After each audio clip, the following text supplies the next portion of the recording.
আসসালামু আলাইকুম রহমতুল্লাহি বারাকাতুহু।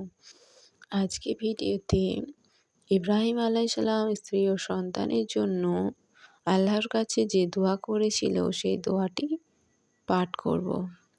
হযরত সাঈদ ইবনে জুবাইর রাদিয়াল্লাহু আনহু থেকে বর্ণিত, ইবনে আব্বাস রাদিয়াল্লাহু আনহু বলেন, যখন ইব্রাহিম আলাইহিস সালাম তার স্ত্রী এবং পুত্র ও সন্তানকে রেখে ফিরে আসেন এবং গিরিপথের বাঁকে এসে পৌঁছান, তখন তিনি কাবা ঘরের দিকে মুখ করে দাঁড়ালেন এবং দুহাত তুলে দোয়া করলেন আল্লাহ পাকের কাছে।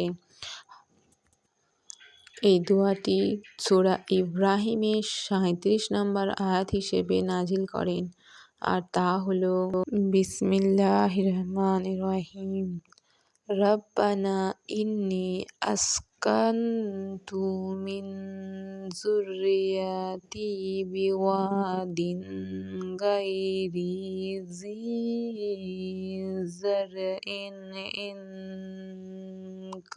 ইনদা বাইতিকা মুহাররাম রব্বানা লিয়ুকিমু সালাওয়াতা ফাজআল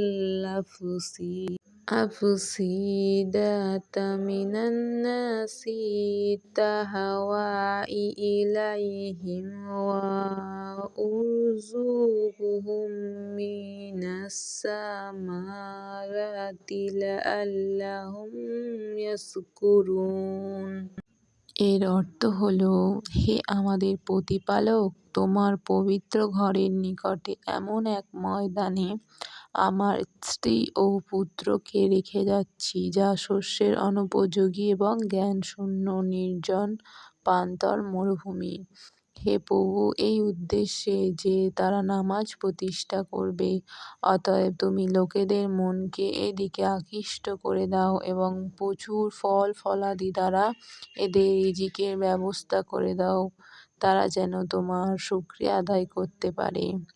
আল্লাহ তাআলা মুসলিম উম্মাহকে হযরত ইব্রাহিম আলাইহিস সালামের করা দোয়ার মাধ্যমে তাকে স্মরণ করে সাহায্য লাভের তৌফিক দান করুক। আমিন।